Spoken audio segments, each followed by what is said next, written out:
All right, so there seem to be some people who seem to be having a little bit of problem with the basic SketchUp and getting those isographic uh, cube objects completed, and just seem to be tripped up by it for whatever reason. So I'm just going to just real quick go through and show you how to do that, and hopefully that'll help out a little bit more. So up here at the top under Home, create new, and create a new feet and inches template, and there we go. Don't really need the human scale figure there because we're going to be much smaller than the human scale figure. So I'm just going to go ahead and delete her out of there, and we're going to start by simply making a cube. And how do we do that? Well, we're going to start first by creating a square, and then setting the dimensions. The dimensions we're going to be putting in information right down here in the lower right hand corner, and you'll see how we do that to get the exact size we want. We're working on a 3/4 inch by 3/4 inch by 3/4 inch cube, and we're going to start off first by going up to our toolbars. The toolbar is a little bit different from the way it looks on the SketchUp that we have at school. Over here you have a series of tools that then, when you click on them, there are different variations of similar or family grouped tools. So part of this is just kind of getting used to where everything is. Instead of having the toolbars like we were before, where we were up here across the top and down the side, and we had multiple tools all over the place. It's got basically the same number of tools. It's not quite as full an option, full of all the options that we were used to, but it's mostly there. Over here on this side, we've got some important things, particularly components, which we'll be using later, and materials, which we'll also be using later in this week's, which is the last week in April. I'm making this on it's now the 28th, and I'm actually making this for the previous week's assignment. And we'll be using these two over here for this week. But let's go ahead and just get started how this goes through this just real quick.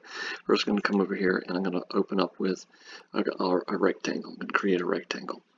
And I'm going to start by clicking in the corner here where all the axes come together, X, Y, and Z. Pull it out, and then you just let go of the cursor. You don't click, you just let go. All right?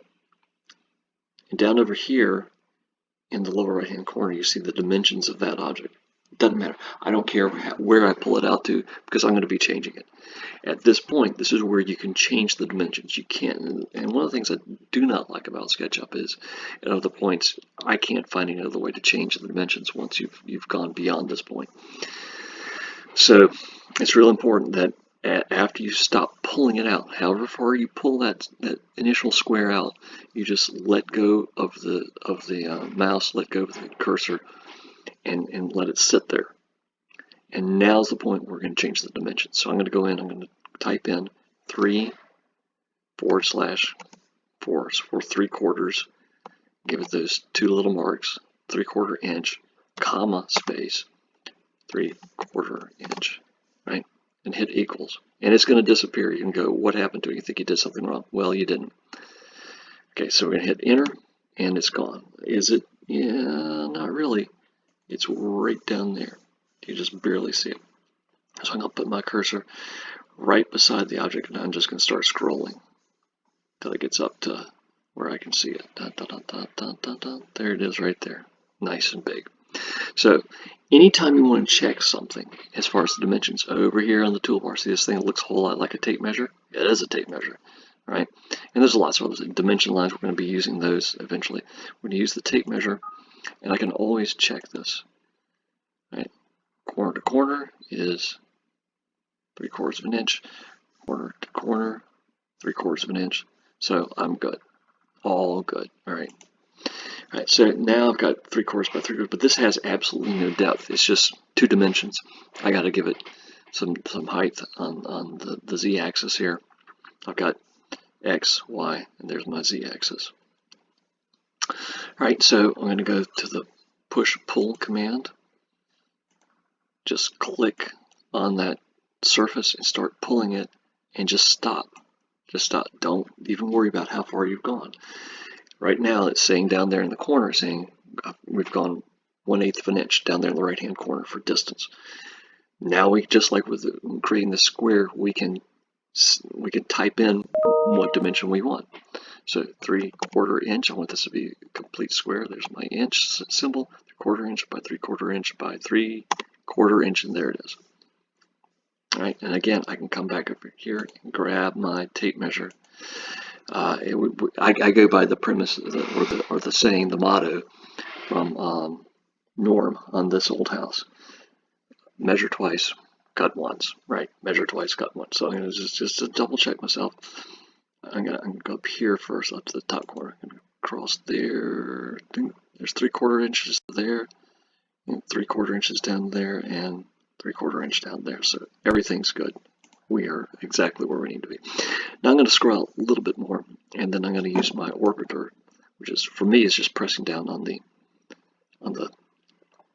wheel on my mouse. You can come down here and get that same. You get orbiter and pan.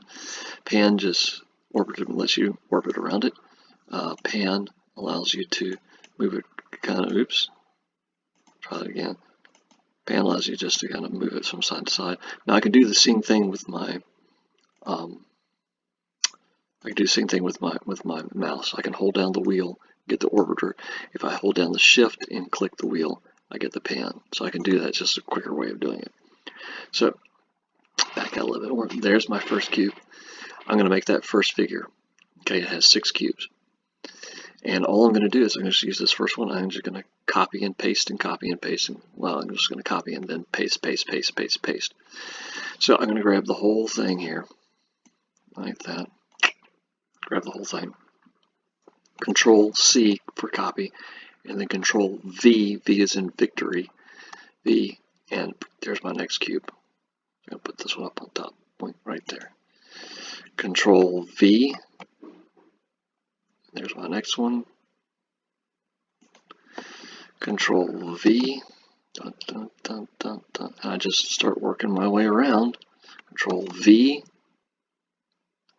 Sometimes, see how, notice how this, I can't kind of slide it in. I want to slide it into this slot back in here. It won't go. I just hold down my cursor, swing it around. There it goes. Point right there. Control V. And there's one more. Point. And there it is. That's it. That's all I have to do. Done. Alright. So there's my first object. That wasn't too hard. Now I want to color this thing. One of the things we have to do is got to color them. Okay. Alright, so I'm going to select the whole object again because I'm lazy. I don't want to have to do this every single plane. I select the whole thing.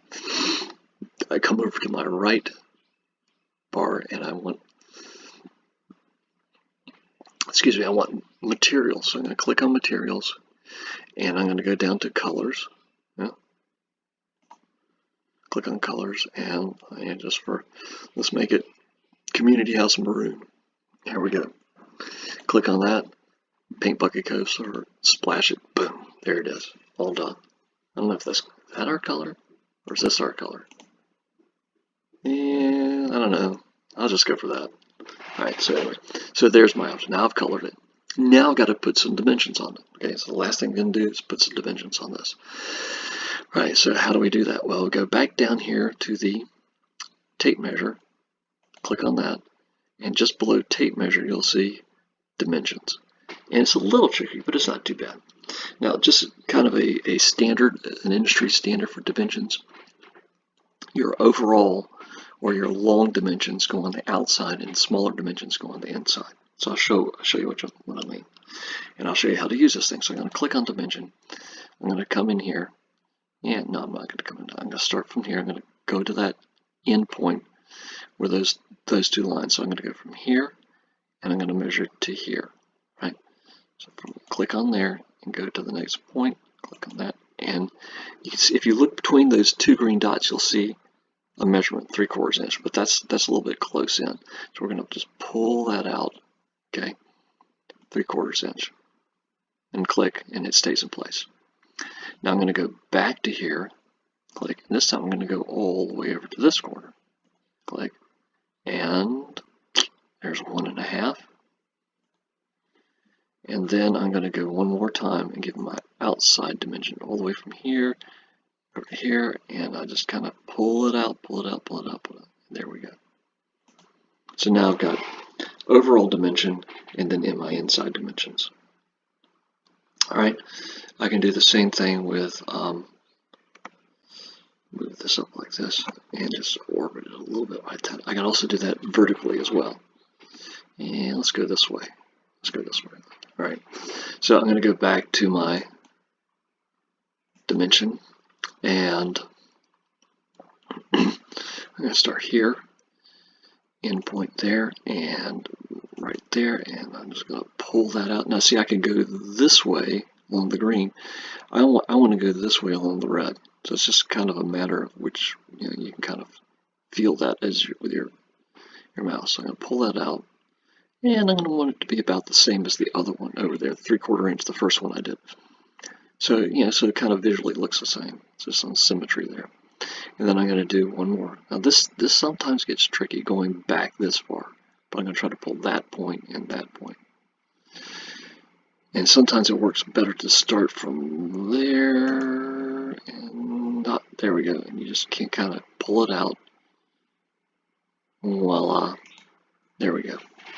So now I've got some dimensions on this thing, and I know how big it is. I'm going to do one more set. I'm going to do out here in this way. So I'm going to go this corner.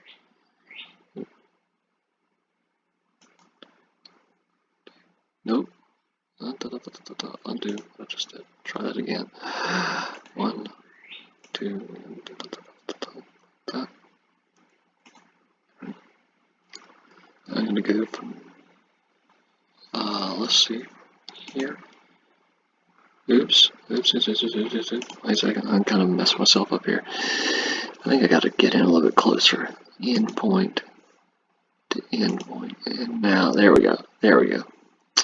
I just wasn't close enough in. Sometimes you get too far out and it seems to kind of mess up. Now notice I'm going to kind of make those right at the same point. So again, that kind of works a little bit better that way. I got to redo this one. 1, 2, and pull that out. And then I'm going to try this from here to here and pull that out right there. And there we go. Now I've got this dimension on all 3 sides and vertically. 2 sides, over here, and up that way. And that's how you do it. That's all you have to do. And you do that for each one of those, and then you take a snip of that. You can move these in a little bit more. If it takes too much space, you can adjust these. So just to kind of show you how you can do that, I said, hey, it's making my picture too big to get all this in. It's really kind of a big. But you can adjust those back and tighten that up a little bit if you need to. But that's how you do it. That's how you make the figure. That's how you make the cube. Then you multiply the cube to make the figure. And then you grab the whole figure and you color it, whatever color you want. And then you come in and you use the dimension tool to create dimension lines. And there it is. And that's how you do it. And I hope this helps out. Thanks.